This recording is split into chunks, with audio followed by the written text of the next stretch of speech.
sustancias que forman nuestro mundo están compuestas de átomos fuertemente unidos entre sí por poderosas fuerzas eléctricas que nosotros llamamos enlaces químicos.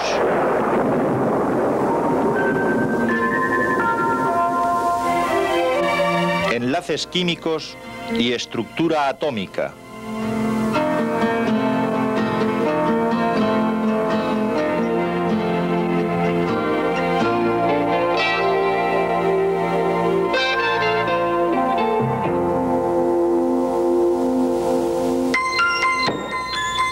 ¿Por qué algunas sustancias caen y rebotan? Otras caen y se rompen. ¿Y otras solamente se caen y se quedan inmóviles? ¿Por qué algunas sustancias permanecen en estado sólido al ser calentadas mientras que otras se licúan rápidamente? Y cuando las sustancias interaccionan, ¿por qué unas veces se necesita aportar energía y otras veces se desprende?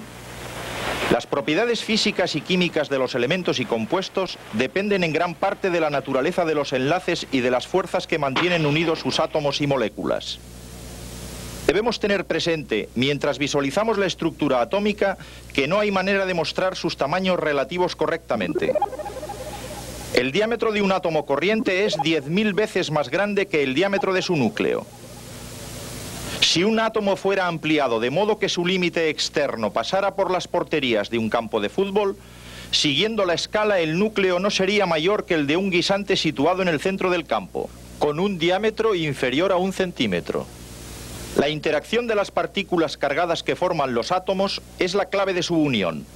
La fuerza de atracción entre las cargas positivas de los protones del núcleo y las cargas negativas de los electrones situados en niveles de energía alrededor del núcleo mantienen a estos dentro del átomo. Cuando dos átomos se acercan el uno al otro, hay una fuerza de atracción entre los protones del núcleo de un átomo y los electrones del otro.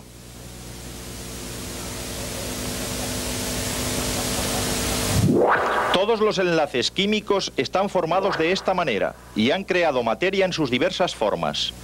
Elementos, cuando los átomos iguales se unen, y compuestos, cuando los átomos que son diferentes se mantienen unidos por los enlaces químicos. Los químicos han ideado modelos para las diversas clases de enlaces, descripciones que han ayudado a explicar las propiedades de los elementos y de los compuestos y a predecir sus comportamientos. Las clases de enlaces más representativos son aquellos que se forman y se rompen durante las reacciones químicas. Pero podría ser más fácil comprender su naturaleza si nos ocupamos primero de un tipo de enlace que explica solo las propiedades físicas de un grupo de sustancias importantes. Los metales han permitido el desarrollo de nuestra sociedad tecnológica.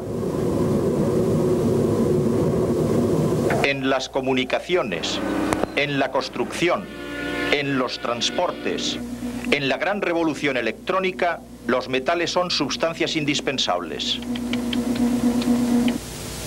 Los metales también son básicos en los procesos de la naturaleza. En la tabla periódica de los elementos, los metales se encuentran todos en la misma zona y tienen una serie de propiedades similares que pueden ser explicadas por los enlaces metálicos que se encuentran solamente entre los átomos de los metales. Este tipo de enlace, como todos, está basado en la estructura atómica.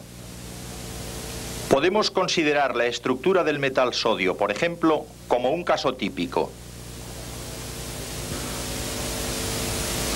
Un átomo de sodio es eléctricamente neutro. En su nivel de energía más externo tiene un electrón. Es un electrón de valencia. Los electrones de valencia están implicados en los enlaces. Este electrón está tan débilmente atraído por el núcleo de su átomo que en una gran agregación de estos átomos, el efecto es una nube de electrones de valencia negativamente cargados fluyendo entre los átomos, regularmente ordenados y que han perdido sus electrones exteriores permanentes. Esto proporciona a los átomos una carga positiva, así que podemos llamarles iones. Es la atracción entre los iones cargados positivamente y la nube de electrones negativos fluyendo entre ellos lo que enlaza todos los átomos para formar los elementos metálicos. Bajo el microscopio podemos observar cómo se forman los enlaces metálicos con átomos del metal plata ordenándose a sí mismos en estructuras muy precisas, conocidas como cristales. Una pauta repetida, llamada red cristalina, está en construcción.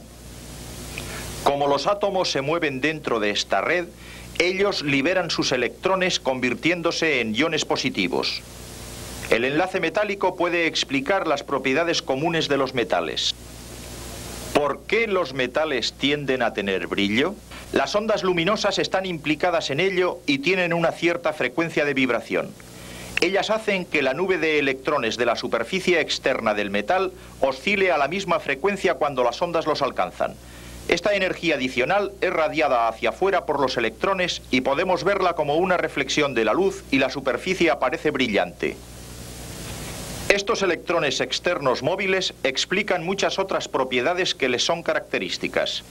Cuando existe una diferencia de voltaje entre dos partes de un metal, la fuerza eléctrica produce con facilidad un movimiento de los electrones libres. Esto explica su alta conductividad eléctrica. Los metales son también buenos conductores de calor. El calor produce una elevada energía cinética en los electrones libres que forman parte del enlace metálico. Los electrones se mueven y ceden su energía extra a los electrones con menor energía, y estos pasan su nueva energía de la misma forma. Por esta razón, el calor es fácilmente conducido a través del metal. Los metales son dúctiles y maleables. Bajo una presión física, las redes que forman los cristales de los metales vuelven a formarse a sí mismas. Las hileras de iones separados de la red se deslizan uno al lado de otro, pero mientras la separación no sea demasiado grande, la atracción entre la nube electrónica y los iones, el enlace metálico, es lo suficientemente fuerte para evitar que el metal se rompa. Al contrario, la red toma simplemente una nueva alineación. El metal cambia de forma sin romperse. El enlace metálico es casi la fuerza que mantiene unida nuestra sociedad tecnológica, basada en los metales. En los elementos metálicos, todos los iones atraen a todos los electrones, y los iones son todos de una sola clase. En un segundo tipo de enlace, la fuerza de atracción se produce solamente entre los iones de sustancias diferentes. Cuando un metal activo como el sodio interacciona con un no metal activo como el cloro, el resultado es uno de nuestros compuestos más familiares, la sal común de mesa, el cloruro de sodio. Como los metales, la sal forma cristales. Y un examen radiográfico de los cristales de sal muestra una estructura similar a la que hemos visto en los metales. Una red de partes regularmente ordenadas, pero no hay muchas similitudes en las propiedades. Los cristales de sal son claros y tienden a desviar la luz más que a reflejarla, como hacen los metales. Los cristales de sal son muy quebradizos, se rompen fácilmente, no como los metales. ¿La sal conduce la electricidad?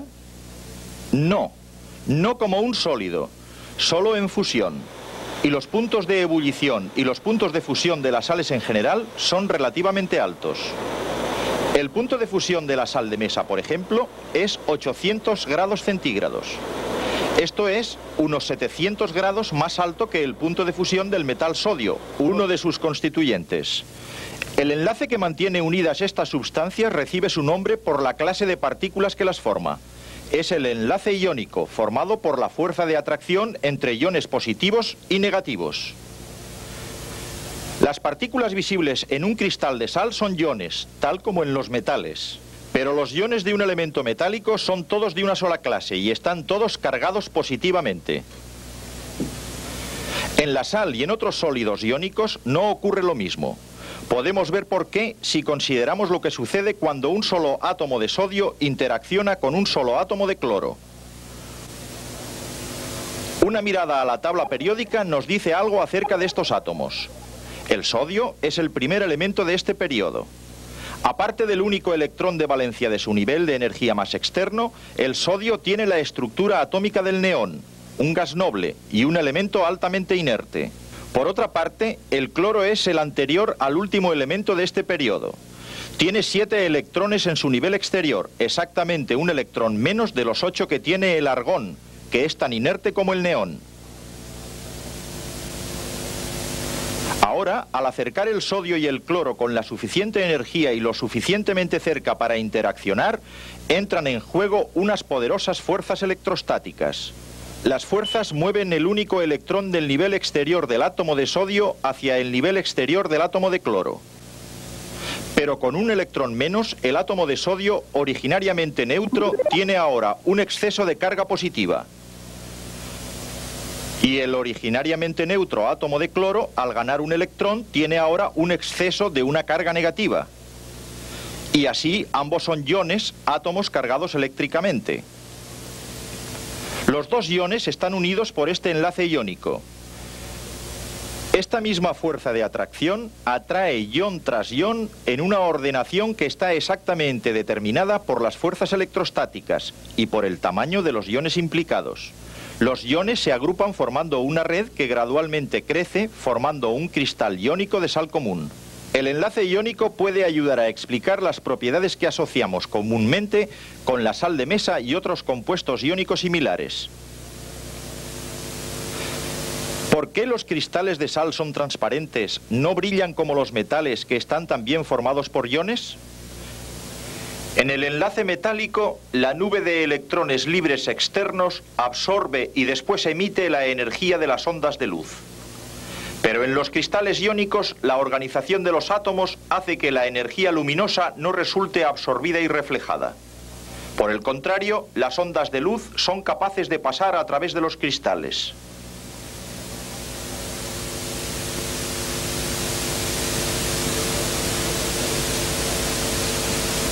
¿Por qué es tan quebradizo un cristal de sal?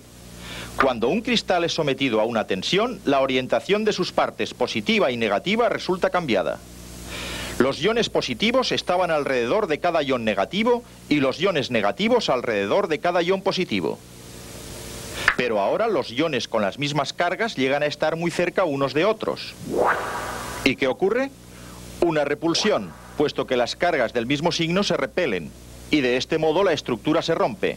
El cristal se hace añicos. Y en cuanto a la conductividad eléctrica, aunque todas las partes del cristal de sal están cargadas, iones positivos y negativos, no hay partes con carga para fluir libremente como la nube de electrones de un metal. Todos ellos están sujetos en su lugar. Por consiguiente, cuando una diferencia de voltaje es aplicada a la sal sólida, no hay movimiento de las partículas cargadas. Por la misma razón, la energía calórica no resulta bien transmitida por la sal y otras sustancias iónicas en su fase sólida. Y los puntos de ebullición y de fusión son altos a causa de la fortaleza de los enlaces iónicos, siendo muy fuertes particularmente entre los metales activos y los no metales. Cuando la sal se funde, los enlaces que mantenían unidos a los iones se rompen y los iones ya no están sujetos por más tiempo a su rígida estructura.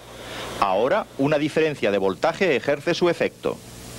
Libres para moverse, los iones negativos de la sal fundida son repelidos por la carga negativa de un electrodo. Su movimiento hacia el electrodo positivo constituye un flujo de corriente eléctrica. Pero puesto que los iones son considerablemente más pesados que los electrones, son más difíciles de mover y por esto una sustancia iónica fundida no conduce la electricidad tal como lo hace un metal. Así, hemos tratado de los átomos de los metales que forman elementos con enlaces metálicos y de los átomos de los metales activos y de los no metales que forman compuestos con enlaces iónicos. Ahora, para ilustrar una tercera clase de enlaces, vamos a examinar el azufre. El azufre, como muy pocos elementos, se encuentra en la naturaleza en forma casi pura y es un no metal.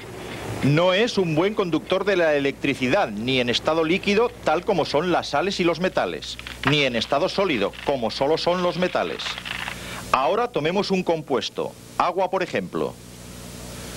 Tampoco conduce la electricidad muy bien, ni como un sólido, ni como un líquido. El agua está formada de dos no metales, hidrógeno y oxígeno. Estos elementos tampoco conducen la electricidad fácilmente en ninguna fase. Así podemos concluir razonablemente que ni los electrones libres ni los iones son partes de estas sustancias. Lo que el azufre, el agua, el hidrógeno y el oxígeno tienen en común es que cada uno de ellos está compuesto por moléculas, dos o más átomos químicamente enlazados. Los 8 átomos del azufre están unidos entre sí para formar una molécula individual de azufre. Dos átomos de hidrógeno y un átomo de oxígeno se unen para formar una molécula individual de agua. Dos átomos de hidrógeno forman una molécula de ese gas. Dos átomos de oxígeno forman también una molécula de ese gas. Una molécula es la unidad más pequeña de una sustancia que retiene las propiedades químicas de tal sustancia. Vamos a considerar primero los átomos que forman una molécula de hidrógeno. Un átomo de hidrógeno tiene un electrón en su nivel de energía exterior, un electrón de valencia. Para explicar cómo se enlazan los dos átomos, tenemos que asumir que cuando se acercan lo suficientemente uno a otro, sus niveles exteriores se cruzan y sus electrones exteriores son compartidos por los dos átomos. Ambos electrones exteriores son atraídos por las cargas positivas de ambos núcleos al mismo tiempo. Puesto que el enlace está formado por los dos átomos que comparten un par de electrones de valencia, se le llama enlace covalente. CO es un prefijo que significa con o juntos. Los enlaces covalentes se encuentran normalmente entre los átomos de los elementos no metálicos y son muy fuertes. Los elementos normalmente más gaseosos, como el hidrógeno, el oxígeno y el yodo, están en la forma molecular. Estos son cristales de yodo en formación, compuestos por moléculas ordenadas regularmente, conteniendo cada molécula dos átomos de yodo. Los enlaces covalentes que mantienen unidos los átomos en las moléculas son fuertes, pero las fuerzas que mantienen las moléculas unidas en el cristal son débiles y no suponen compartir electrones. Puesto que estas fuerzas, que reciben el nombre de fuerzas de Van der Waals, son tan débiles, no se necesita mucha energía para separar las moléculas de su ordenación cristalina. Así, el yodo tiene un punto de fusión y un punto de ebullición muy bajos. De hecho, a temperatura ambiente el yodo se sublima, pasa directamente de la fase sólida a la fase gaseosa. Por la misma razón, el hielo, que es agua en estado sólido como cristal molecular, es más bien frágil. Pero las moléculas de agua son en sí mismas muy estables. En la molécula de agua, un átomo de oxígeno con sus 6 electrones exteriores comparten el electrón exterior individual de cada uno de los dos átomos de hidrógeno. En efecto, por medio de estos pares de electrones compartidos, ahora cada átomo tiene la estable configuración de un gas noble. El hidrógeno tiene 2 electrones en su primer nivel de energía, como el helio, y el átomo de oxígeno tiene 8 en su segundo, como el neón. El número de electrones de valencia determina el modo como deben ser compartidos los electrones adicionales. Puesto que el oxígeno tiene 6 electrones exteriores, tiene espacio para 2 más que le confieren la configuración de un gas noble de 8. Excepto el hidrógeno con su capacidad para solo 2 electrones, la inmensa mayoría de enlaces covalentes dan por resultado 8 electrones exteriores. Puesto que esto ocurre tan regularmente, esta forma en que son añadidos los electrones se llama la regla del octeto. Y también el nitrógeno, que tiene solo 5 electrones exteriores, siguiendo la regla del octeto, tiende a añadir 3 electrones a su nivel exterior de energía. Y puede hacerlo por medio de enlaces covalentes, con 3 átomos de hidrógeno. 3 pares de electrones son compartidos por ellos. Cada átomo de hidrógeno suministra un electrón al átomo de nitrógeno, y cada átomo de hidrógeno comparte uno de los electrones del nitrógeno. Y todos ellos tienen configuraciones de gas noble. Los átomos de carbono pueden formar un máximo de 4 enlaces covalentes. Así, el átomo de carbono puede enlazar covalentemente con 4 átomos de hidrógeno, resultando compartidos 4 pares de electrones y formando el combustible doméstico llamado metano, gas natural. Los átomos de carbono también pueden enlazar con otros átomos de carbono para formar moléculas parecidas a cadenas, haciendo posible un inmenso número de variaciones. Hay más compuestos de carbono que de cualquier otro elemento. Los compuestos de carbono son la base de toda la vida. Las enormes variaciones que ofrece el carbono han hecho posible moléculas tan complejas como el ADN, el cual está compuesto de miles de átomos. La complejidad del ADN es el resultado de los mismos enlaces covalentes que mantienen unida la simple molécula de agua, el resultado de la atracción entre las cargas de la molécula. Ahora, las cargas en las moléculas covalentes pueden hacer algo más que mantener los átomos unidos. En la molécula de agua, por ejemplo, estas cargas no están distribuidas por igual. El lado del oxígeno tiende a ser más negativo y el lado del hidrógeno más positivo. Se ha producido una polaridad. En general, los enlaces covalentes entre los átomos de diferentes elementos son generalmente polares, dando como resultado lo que llamamos un enlace polar. Pero los enlaces covalentes entre átomos parecidos son no polares. Las moléculas en conjunto están equilibradas electrostáticamente. La polaridad se forma normalmente cuando diferentes clases de átomos no metálicos se unen covalentemente. La clase de enlace que es probable que se forme entre átomos está relacionada con ciertas propiedades periódicas de los elementos, una de las más importantes de las cuales es su electronegatividad, la medida de la tendencia de un átomo para atraer electrones. Generalmente, la electronegatividad aumenta a medida que pasamos a través y hacia arriba de la tabla, hacia los elementos más no metálicos. Cuanto mayor sea la diferencia en la electronegatividad, mayor será la probabilidad de que dos átomos formen un enlace iónico. Cuanto menor sea la diferencia en la electronegatividad, mayor será la probabilidad de que los electrones sean compartidos entre los átomos de un enlace covalente. Pero el hecho de que la electronegatividad cambia gradualmente a través de la tabla nos hace pensar en el hecho de que puede no haber límites bien definidos entre los diferentes tipos de enlaces. En la naturaleza, las divisiones entre los enlaces son confusas. Los químicos han realizado estas sutiles distinciones solo para ayudarse a sí mismos y a nosotros a comprender la estructura y las propiedades del increíble número de sustancias que componen nuestro mundo.